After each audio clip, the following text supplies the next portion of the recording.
नमस्कार, मैं हूं आपके साथ अस्मिता और हमारी खास पेशकश दिल्ली की सियासत जहरीली में आपका स्वागत है। यमुना के मुद्दे पर दिल्ली की सियासत जहरीली होती जा रही है। अरविंद केजरीवाल ने मुख्य चुनाव आयुक्त पर राजनीति करने के आरोप तक लगा दिए हैं, तो सियासत हरियाणा से लौटकर फिर से दिल्ली में राजनीतिक हलचल बढ़ा रही है। पीएम मोदी के बाद अब राहुल गांधी ने भी केजरीवाल पर झूठ बोलने के आरोप लगा दिए हैं। क्यों, देखिए इस रिपोर्ट में। मैं राजीव कुमार जी को कहना चाहता हूं, इतिहास उन्हें माफ नहीं करेगा। अगर राजनीति करनी है, राजीव कुमार लड़ने एक सीट से दिल्ली की किसी विधानसभा से। दिल्ली में चुनाव की तारीख नजदीक आते ही सियासत जहरीली होती जा रही है। पहले तो पार्टियां सिर्फ आपस में ही कीचड़ उछाल रही थी, लेकिन अब चुनाव आयोग भी सियासत के जहर से नहीं बच पाया। केजरीवाल ने मुख्य चुनाव आयुक्त को लेकर कहा कि उन्हें सियासत करनी है तो दिल्ली की किसी भी सीट से आकर चुनाव लड़ लें। मैं राजीव कुमार जी को कहना चाहता हूं, इतिहास उन्हें माफ नहीं करेगा। जितना कबाड़ा राजीव कुमार जी ने इलेक्शन कमीशन का किया है, मुझे लगता नहीं कि भारत के इतिहास में इलेक्शन कमीशन का इतना कभी कबाड़ा हुआ है। मुझे पता है ये 2 दिन के अंदर मुझे जेल में डालेंगे, डाल दे मुझे जेल के अंदर। जिस तरह की आज भाषा उन्होंने इलेक्शन कमीशन ने लिखी है, ये इलेक्शन कमीशन का काम नहीं है। अगर राजनीति करनी है, राजीव कुमार लड़ने एक सीट से दिल्ली की किसी विधानसभा से। पूर्व दिल्ली सीएम का बयान जितना तल्ख है, उनके आरोप उतने ही गंभीर। दरअसल चुनाव आयोग ने केजरीवाल के यमुना में जहर वाले बयान पर जवाब मांगा था, जिसमें सीईसी ने 5 सवाल पूछे थे।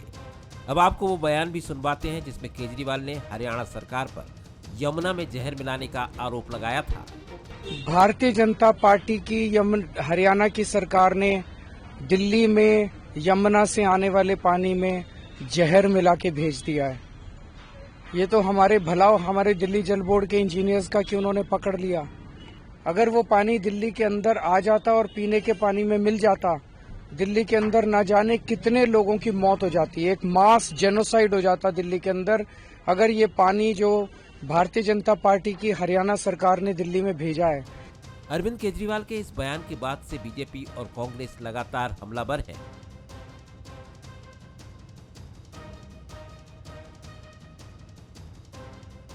के आरोप लगाए। मैं केजरीवाल जी को कहने आया हूं, चुनाव जीतने के लिए झूठ बोलना बंद करो। अरे केजरीवाल जी, कौन सा जहर मिलाया है, जरा नाम कहिए। कौन सी लेबोरेटरी का टेस्ट है, नाम कहिए। प्रेस कॉन्फ्रेंस कर रहे हैं यमुना के पानी की बोतलों के साथ। खोखलापन है, एक के बाद एक झूठ बोलते हैं। जैसे मोदी जी झूठ बोलते हैं, वैसे केजरीवाल जी झूठ बोलते हैं। कोई फर्क नहीं है। शायद एक ही बात है, शायद केजरीवाल जी मोदी जी से भी ज्यादा चालाक है। इससे पहले हरियाणा सीएम ने भी यमुना के पानी से आचमन किया था, जिसके बाद आम आदमी पार्टी के नेताओं ने उसे छलावा बताते हुए पानी पीने का चैलेंज दिया। जनता पार्टी की गंदी राजनीति है कि दिल्ली की जनता के सेहत के साथ वो खिलवाड़ कर रहे हैं। हम लेकर आए पानी की बोतल, ये पी कर दिखाएं भारतीय जनता पार्टी के नेता। ये जहरीला पानी ये पी कर दिखाएं कि ये पीने लायक है या नहीं। कुल मिलाकर दिल्ली के चुनावी मंथन में अमृत से पहले विष निकला है। अब तक केजरीवाल के बयान सधे हुए और राजनीति उलझी हुई दिख रही थी, लेकिन गुरुवार को आया उनका बयान कई इशारे कर रहा है। अब देखना होगा कि चुनावी मंथन से निकलने वाला अमृत किसके हाथ लगता है। Bureau report, Bansal news. तो कुल मिलाकर दिल्ली में आ गए हैं इलेक्शन, और इलेक्शन में यमुना के पॉइजन को लेकर बढ़ गई है टेंशन। किसकी टेंशन बढ़ी है, किसके हिस्से में क्या है, पूरे मुद्दे पर चर्चा करेंगे। हमारे साथ कुछ खास मेहमान जुड़ चुके हैं। सबसे पहले उनका परिचय, फिर चर्चा की शुरुआत। खेमचंद शर्मा जी बीजेपी प्रवक्ता दिल्ली से हमारे साथ जुड़ चुके हैं। शेखर कुमार जी आपसे दिल्ली से ही हमारे साथ जुड़ चुके हैं। रितेश त्रिपाठी कांग्रेस से हमारे साथ जुड़ चुके हैं, और स्टूडियो से हमारे साथ हमारे एग्जीक्यूटिव एडिटर शैलेंद्र सिंह राजपूत जी जुड़ चुके हैं। सभी मेहमानों का सबसे पहले तो बहुत बहुत स्वागत है। सबसे पहले शैलेंद्र जी आपके पास आऊंगी, आपसे समझना चाहूंगी, एक लंबा समय हो गया है आपको मीडिया में और इस तरह के चुनाव देखते हुए, ये जो चुनाव है दिल्ली का, कैसे देखते हैं आप इसे? इतनी जहरीली राजनीति, जहर को लेकर राजनीति हो रही है, क्या कुछ कहेंगे दर्शकों को, क्या कुछ समझाएंगे आप इससे? देखिए, दिल्ली में जो भी हालात बने हैं अभी इलेक्शन में, और जो भी परिस्थितियां हैं, जिस तरह से केजरीवाल घिरते दिख रहे हैं, मैं तो कहूँगा कि केजरीवाल इसको एंजॉय कर रहे हैं, क्योंकि केजरीवाल की जिस तरह की छवि रही है, स्ट्रीट फाइटर की उनकी छवि रही है, तो इस तरह के आरोप उनकी छवि को और मजबूत करते हैं, और उनकी सफलता की एक बड़ी वजह उनकी ये छवि भी है। तो मैं तो कहूँगा कि केजरीवाल घिर नहीं रहे हैं, बल्कि एंजॉय कर रहे हैं इसको, और वो लगातार ऐसे मौके भी दे रहे हैं कि उन पर हमले लगातार हों। अब चुनाव आयोग का उन्होंने बहाना ले लिया, कांग्रेस बीजेपी तो हमलावर हैं ही, तो वो अपने आप को एक अकेला दिखाना चाहते हैं, बेचारा दिखाना चाहते हैं कि देखो सब मिलकर मेरे को मार रहे हैं। तो ये केजरीवाल की ताकत है, और जिस तरह से वो राजनीति कर रहे हैं दिल्ली में, ना तो वो कांग्रेस को समझ में आ रही है, ना बीजेपी को मैं कहूँगा समझ में आ भी रही है, तो उनके क्योंकि वो केंद्र में आ गए हैं बिल्कुल। लेकिन अब जो मुद्दे हैं वो तो हैं ही, जैसे यमुना का मुद्दा अब सेंटर में आ गया है, तो और सफाई का मुद्दा सेंटर में आ गया है, सड़कों का मुद्दा वो पहले ही स्वीकार कर चुके हैं कि नहीं बना पाए, तो इस मुद्दे पे जरूर वो घिर सकते हैं अगर। लेकिन जहाँ तक माहौल का बात है, मोमेंटम की बात है, जो फ्लोटिंग वोटर पर जिसका असर काफ़ी होता है, तो वो केजरीवाल उसमें एज जरूर ले रहे हैं, क्योंकि ये जितने उन पर आरोप लगेंगे, जितने हमले होंगे, उनकी छवि और मजबूत होगी। जैसा कि मैं कह रहा हूँ, स्ट्रीट फाइटर की एक छवि है, और जिस तरह से राहुल गांधी अब खुलकर उन पर हमला बोल रहे हैं, तो इसको आप इंडिया ब्लॉक आगे की राजनीति के लिहाज से भी ये चुनाव अब महत्वपूर्ण हो गया, खासतौर से इंडिया ब्लॉक की राजनीति को लेकर। देखिए, राहुल गांधी अचानक फिर सक्रिय इसलिए हुए हैं, मुझे लगता है उनको ये समझा दिया गया है कि केजरीवाल पहले मुझे लगता है बीच में वो शुरू में आत अच्छी की, फिर 14 दिन वो गायब रहे, लेकिन अब उनको शायद ये लग रहा है कि अगर केजरीवाल यहाँ से अच्छे से अंतर से जीतते हैं तो इंडिया ब्लॉक में कम से कम वो राहुल गांधी को कंपटीशन देने की स्थिति में जाएंगे, और देश में एक ऐसा परसेप्शन जरूर बनेगा कि मोदी वर्सेस केजरीवाल, जो राहुल गांधी वर्सेस मोदी वर्सेस राहुल है, जो वो मोदी वर्सेस केजरीवाल ना हो जाए, तो राहुल की भी बेचैनी समझी जा सकती। तो ये दिलचस्प हो गया है बड़ा चुनाव, इसका संबंध अब सिर्फ दिल्ली से नहीं है, पूरे देश की राजनीति से है। जी बिल्कुल, केजरीवाल की राजनीति ना कांग्रेस को समझ में आ रही है, ना बीजेपी को, ना हमें। शेखर कुमार जी समझाएंगे शायद। शेखर कुमार जी, इसी बीच मुझे तो ये समझ में आ रहा है रिपोर्ट मांगी जा रही है, आरोप लगा दिए, रिपोर्ट भी दे दीजिए ना सर। देखिए, ये सारी जो बातें चल रही हैं, इनके पास कोई भी मुद्दा नहीं है केजरीवाल को घेरने के लिए। जो यमुना के पानी की बात हो रही है, यमुना का पानी कोई भी जो ड्रिंकेबल वाटर होता है उसमें 0.5% अमोनिया हो सकता है, 5 मिलीग्राम अमोनिया। यहाँ पे 6.5 से 7.2 तक पहुंचा अचानक। 4 बार इस बात को लेकर हमारी मुख्यमंत्री आतिशी जी ने नायब सिंह सैनी जी को फोन करा।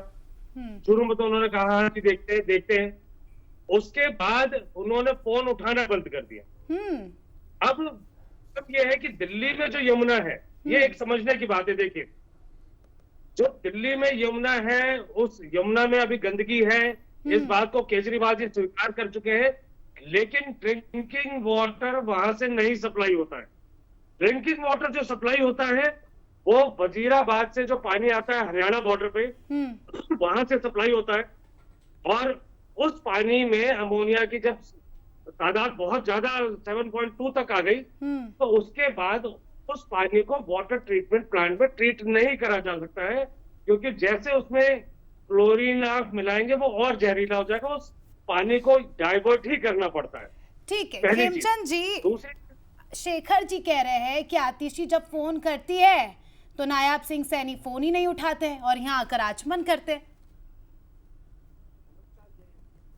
आम आदमी पार्टी के नेता दो हुए हैं, दोनों तरह की बात करेंगे। दिल्ली की जिम्मेदारी किसकी, दिल्ली में सरकार किसकी, आम आदमी पार्टी की, केजरीवाल जी की, आतिशी जी की, तो वहाँ की जिम्मेदारी कौन निभाएगा? इनको निभाना है। 80,000 करोड़ का बजट है। अब ये बात करते हैं अमोनिया की। आप हर साल दिसंबर जनवरी में देखेंगे अमोनिया का लेवल बहुत ज्यादा भयंकर तरीके से दिल्ली में बढ़ा होता है। जो आपको झाग के पार्क दिखाई दिए थे ना चकमिया पे, वो अमोनिया ही थी। आज इनको हरियाणा भी याद आ रहा है, और मैं इनको बड़ी इंटरेस्टिंग सी बात आपको लॉजिकल बताता हूँ। ये अमोनिया के लेवल 5 या फिर 7 की बात कर रहे हैं। जो एग्जिट है यूपी में, जो एग्जिट है यमुना जी का, वहाँ पे 50 है। ये कह रहे हैं 0.5 या 1 से ऊपर का हमारे पानी के ट्रीटमेंट हो नहीं सकता। तो मैं इनसे पूछना चाहता हूँ कि उत्तर प्रदेश वाले क्या वो इंसान नहीं है? वहाँ पे आप 50 अमोनिया के साथ पानी को छोड़ रहे हैं, वो पानी खेतों में जा रहा होगा, जानवर पी रहे होंगे, तो उसका क्या हाल हो रहा होगा? आप अपनी रिस्पॉन्सिबिलिटी दूसरों पे डाल सकते हैं। थोड़ा आपको अपनी अगर कैपेसिटी बोलेंगे तो इंक्रीज ज्यादा। करनी थी। सुन जाओ प्रवक्ता जी, मैंने आपको पूरा सुना है, आपको सम्मान दिया है शेखर जी, और आपको सारे जरूर सारे लॉजिक भी सुने। अब फोन नहीं उठाते, आपसी जी को रिक्वेस्ट किया उन्होंने कल, कहा आप आओ, आपका स्वागत है। अब मिलके यमुना जी में चलते हैं, मिलके पानी पीते, मिलके वहाँ पे स्नान करते हैं, मिलके वहाँ पे जो भी करना है पानी की टेस्टिंग करनी करते हैं। आपसी जी गई नहीं, क्योंकि उनको पता है कि हरियाणा की एंट्री पे यमुना जी में जानवर भी पानी पीते हैं, इंसान भी पानी पीते हैं, नहाते भी हैं, सब कुछ कर सकते हैं। वहां तक यमुना जी नदी है, लेकिन जैसे 28 नाले दिल्ली के यमुना जी में जाते हैं, अनऑथराइज कॉलोनी का सीधा सीधा सीवेज का पानी यमुना जी में जाता है, तो यमुना जी नदी की जगह नाला बन ये तो जाता है। मुद्दा है ही। 122 सिवरेज के पानी, नाले के पानी जब यमुना जी में जाते हैं शेखर जी, तब यमुना गंदी नहीं होती है।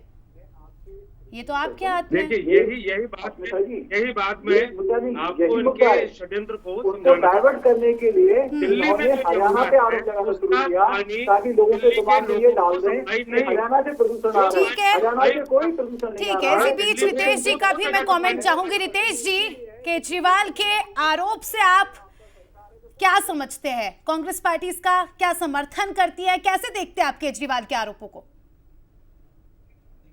जी, सबसे पहले तो मैं आपके चैनल के माध्यम से सभी दर्शकों को नमस्कार करता हूं। और ये डिबेट हम ऐसे समय में कर रहे हैं जब महाकुंभ जैसी भयावह घटना जिसमें कई लोग मारे गए, उनको श्रद्धांजलि भी देना चाहूंगा। और अब आगे बात करता हूं मैं दिल्ली के चुनावों की। तो केजरीवाल जी का जो हाल है वो कुछ ऐसा हाल हो है, खिसियानी बिल्ली खंभा नोचे। मैं आपकी जानकारी के लिए बताना चाहूंगा कि दिल्ली में हर दिन यमुना से 38, गंगा से 25 और भाखड़ा नागल बांध से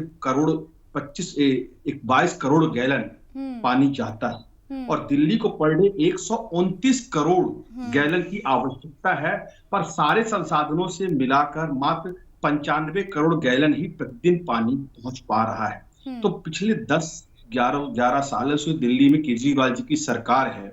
तो मैं कह रहा था कि नौटंकी के अलावा, शीश महल बनवाने के अलावा और बाकी वो क्या काम कर रहे थे। और दिल्ली में खुद प्रधानमंत्री मोदी जी बैठते हैं, उनकी पूरी कैबिनेट बैठती है। क्या उन्हें ये समस्या समझ में नहीं आ रही है? सेंट्रल गवर्नमेंट हर स्टेट को फंड देती है, तो वो क्या कर रहे हैं? तो दोनों ही कहा जाए तो एक ही सिक्के के दो पहलू है, दोनों चट्टे बट्टे हैं। और चुनाव आने के बाद ये दोनों एक दूसरे के साथ फुटबॉल खेलना शुरू कर देते हैं। और हाल ही के दिनों में संघ के बड़े नेताओं ने इस बात के भी प्रमाण दिए हैं कि हमने शुरुआती दौर में आम आदमी पार्टी को प्रमोट किया था। तो दिल्ली की जनता के साथ खेमचंद ये जी, दोनों यानी वो कह रहे हैं कि आप भी जिम्मेदार है इसमें, क्योंकि आपकी भी आधी सरकार है। एक बात मैं और जोड़ना चाहूंगा कि दिल्ली में वास्तव में जो दिक्कत है, तो दिल्ली में 6.5 ppm पार्ट्स पर मिलियन जो है ये गंदा पानी जाता है, पर जो दिल्ली के पास जो रिफाइन करने की है वो 2.5 ppm तक की ही है क्षमता, जो दिल्ली जल बोर्ड के पास है। और इसके लिए जो नहर बनवाने का काम था, तो तात्कालिक हरियाणा सरकार जो कांग्रेस की सरकार हुआ करती थी उसने ये काम किया है पिछले 11 सालों से। केजरीवाल के आरोपों का मतलब आप समर्थन करते या नहीं करते, इतना सा थोड़ा सा पॉइंट बता दीजिए, फिर मैं कहना चाहता हूं केजरीवाल का आरोप और सारी बातें सिर्फ चुनावी होती हैं, उनके दिल्ली की जनता से कोई लेना देना नहीं है। ये चुनावी समय में घड़ियाली आंसू बहाते हैं। और भारतीय जनता पार्टी और आम आदमी पार्टी एक ही सिक्के के दो पहलू हैं। दिल्ली में हम तुम्हें जिताएंगे, देश में तुम हमें जिताओ, क्योंकि वोट काटने का काम आज दिल्ली में भारतीय जनता पार्टी कर रही है। वो कैसे? आपकी बातें ही मेरे सिर के ऊपर से जा रही है। अस्मिता जी, आवाज मैं जवाब दूं? जी जी जी। अस्मिता जी, कांग्रेस तो कंफ्यूज है। कुछ नेता कह रहे हैं कि आम आदमी पार्टी पूरी तरीके से गलत है, कुछ नेता कह रहे हैं नहीं सो है कि बीजेपी भी गलत है और आम आदमी पार्टी भी गलत है। मैं बताऊं 100% आम आदमी पार्टी की जिम्मेदारी है, 100%। ये कहते हैं कि हरियाणा से पानी ले रहे, मान रहे हो कि हरियाणा पानी दे रहे हैं, ये अपनी कोई इन हाउस इन्होंने कोई कैपेसिटी डेवलप नहीं की। दिल्ली में खूब बारिश होती है, अगर चाहें तो पानी का भंडारण कर सकते हैं, जमीन में भी डाल सकते हैं, उस पानी का रीयूज हो सकता है और उससे जमीन का जो पानी है जिसका लेवल बहुत नीचे जा रहा है दिल्ली का, उसको भी बेटर किया जा सकता है, लेकिन उससे कोई काम नहीं किया।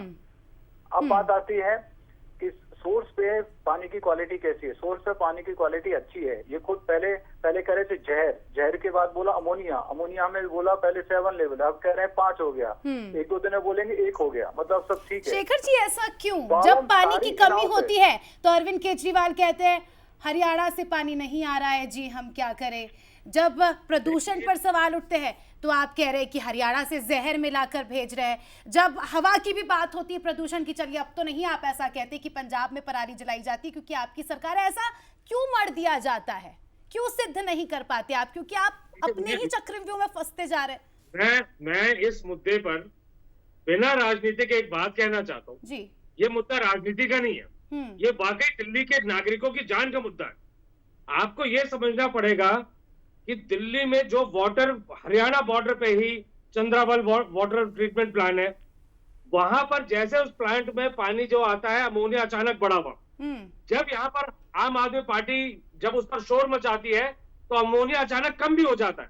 लेकिन मेरा सवाल ये है कि इलेक्शन के टाइम पे क्यों ये पॉइजन याद आता है? नहीं, सुनिए, इस षड्यंत्र के पीछे मैं आपको बताता हूँ किस्सा क्या है कि वो अमोनिया वाला पानी ना तो वाटर ट्रीटमेंट प्लांट में ट्रीट हो सकता है, उसको डाइवर्ट करना पड़ेगा, दिल्ली की जनता को भेजा नहीं जा सकता। चुनाव के टाइम पर दिल्ली की जनता को अगर वाटर क्राइसिस होगा उसका फायदा उठाएंगे, चुनावी फायदा उठाएंगे ये लोग। और इन्होंने ये नहीं सोचा कि चुनावी फायदे के मगर शेखर हमारे लिए पानी राजनीति का विषय नहीं है। आप लोग दिल्ली में कुछ नहीं कर पा रहे हैं, दिल्ली में पानी को आपने गंदा कर दिया, अवेलेबल नहीं करवा पा रहे, सप्लाई नहीं कर पा रहे, तो अब आप डाइवर्ट करने के लिए हरियाणा पे आरोप प्रत्यारोप लगा रहे हैं। हम यही दिल्ली वालों को समझा रहे हैं कि ये काम नहीं करेंगे, सिर्फ और सिर्फ आरोप प्रत्यारोप लगाएंगे। इसीलिए गलती से भी आम आदमी पार्टी को जिताना नहीं है। ये फिर से अगर ये सुन गए तो फिर से दूसरों पे आरोप लगाएंगे, अपनी जिम्मेदारी को दूसरों पे डालेंगे और पुरानी सरकारों पे डालेंगे।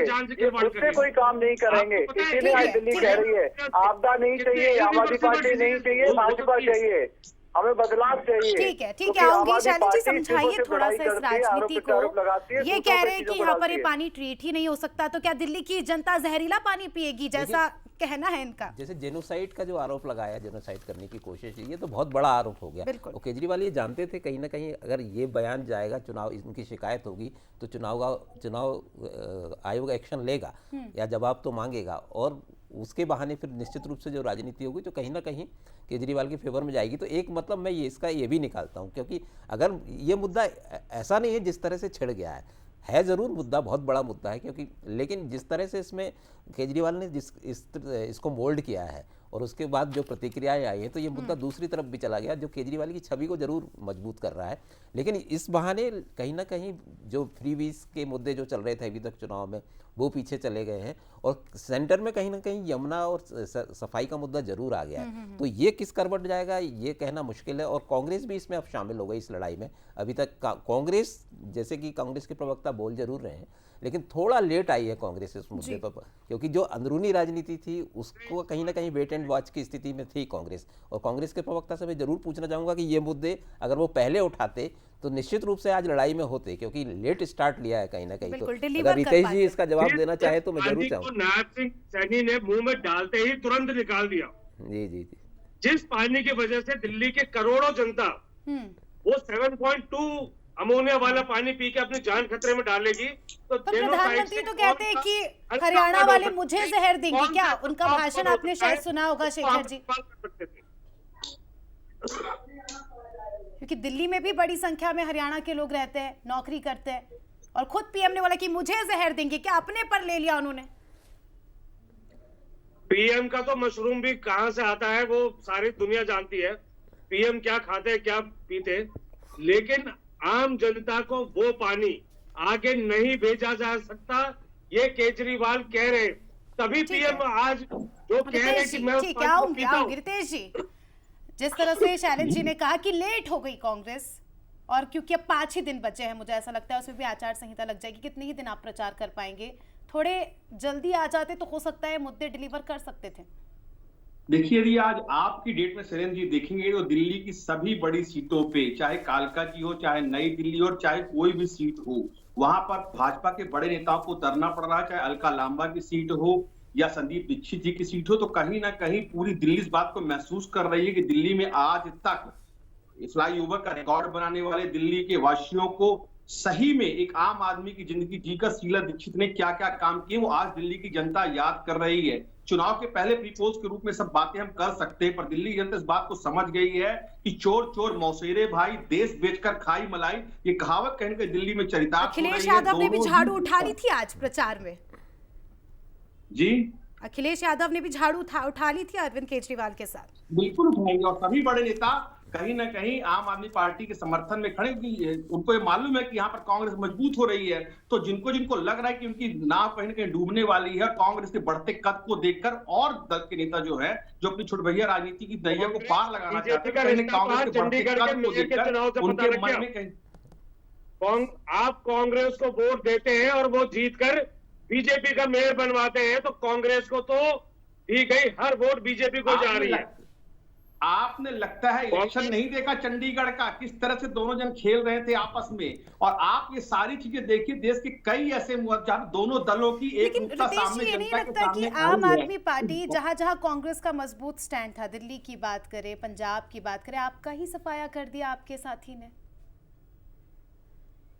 आम आदमी पार्टी और भाजपा की बी टीम के रूप में काम करती रही है और ये बात पूरे देश की जनता जान चुकी है, चाहे मध्य प्रदेश हो चाहे दिल्ली हो, और कांग्रेस को वोट काटने का काम कितना समय लग गया आपको ये समझने में कि आम आदमी पार्टी भाजपा की बी पार्टी है?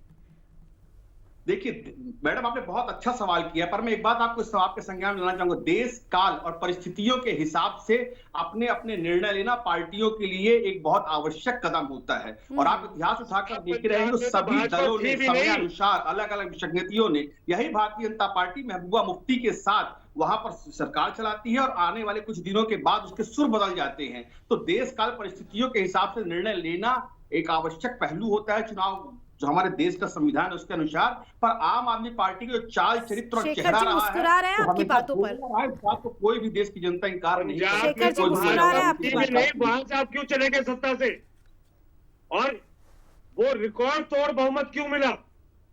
दिल्ली में आप 3 बार थे, लगातार 3 बार थे, क्यों गए दिल्ली से?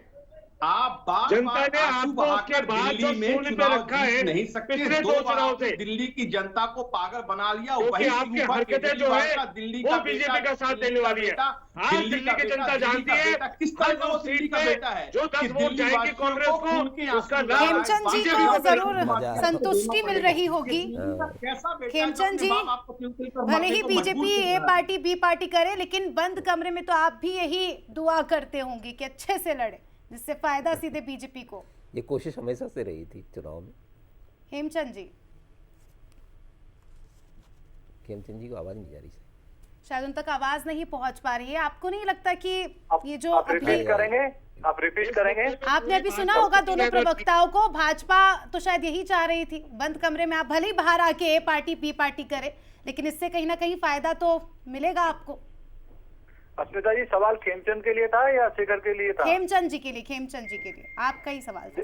देखिए, भारतीय जनता पार्टी को कोई फर्क नहीं पड़ता, ये दोनों साथ में लड़े अलग अलग लड़े, भारतीय जनता पार्टी 2 मुद्दों के साथ चुनाव में है। एक, आदरणीय प्राइम मिनिस्टर मोदी जी ने जो गारंटी दी है उनको हम जन जन तक ले जा रहे हैं। जो हम लोगों ने 10 साल में काम किया है, इंफ्रास्ट्रक्चर को दिल्ली के को हम लोगों ने जो वर्ल्ड क्लास बनाया, जिसमें ईस्टर्न वेस्टर्न पेरिफेरल एक्सप्रेसवे है, द्वारका एक्सप्रेसवे है, ITO का अंडरपास है, हम लोगों ने world class convention centre Delhi में बनाया। ठीक है, आऊंगी आपके पास खेमचंद जी, 10 सेकंड में जवाब दीजिएगा। शेखर कुमार जी, रिपोर्ट देंगे आप क्या कल? हमारे दर्शक भी ये जानना चाहते हैं, रिपोर्ट आ जाएगी कल?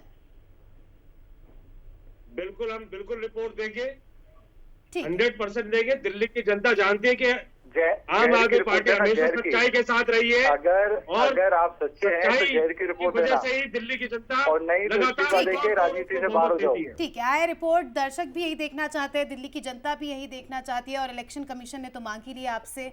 शैलेंद्र जी, आखिरी मैं आपसे समझना चाहूंगी, केजरीवाल जी कह रहे थे कि मुझे 2 दिन बाद जेल में बंद कर देंगे, ये इसके क्या मायने निकाले जा रहे हैं? बिल्कुल वो यही कहेंगे। देखिए उनके लिए मौका मिल गया ये, क्योंकि वो हमेशा 2-3 चुनाव में आप देखेंगे विक्टिम कार्ड, फिर मैं कहूँगा कि विक्टिम कार्ड खेलने में माहिर है, और जो सिचुएशन बनी है तीनों चारों तरफ से वो उनके लिए फेवरेबल है। हालांकि फिर मैं ये कहूँगा कि कहीं ना कहीं सतह पर आ गए हैं बुनियादी मुद्दे जो हैं दिल्ली के, और एंटी इनकम्बेंसी अगर चला इनके एंटी इनकम्बेंसी तो आपको जरूर इसमें नुकसान हो सकता है। लेकिन जहां तक व्यक्तिगत छवि की बात है केजरीवाल की, उसको जरूर एज मिली है, लेकिन बुनियादी मुद्दे फिर सतह पर आ गए हैं। तो पार्टी के स्तर पर ये बीजेपी को एंटी इनकम्बेंसी का सामना करना पड़ सकता है। बिल्कुल, अब ये देखने वाली बात होगी। इसी के साथ सभी मेहमानों का शुक्रिया जुड़ने के लिए और चर्चा में शामिल होने के लिए। तो देखिए, दिल्ली का इलेक्शन और यमुना के पॉइजन पर बड़ी टेंशन। अब ये टेंशन किसकी होगी, किसके लिए होगी? हालांकि आपने तो कह दिया है कि हम तो कल रिपोर्ट दे देंगे, और उसके बाद क्या होता है देखने वाली बात होगी। बने रहिए हमारे साथ बंसल न्यूज पर, लगातार चर्चाओं का दौर ऐसे ही जारी रहेगा। फिलहाल दीजिए इजाजत, देखते रहिए बंसल न्यूज।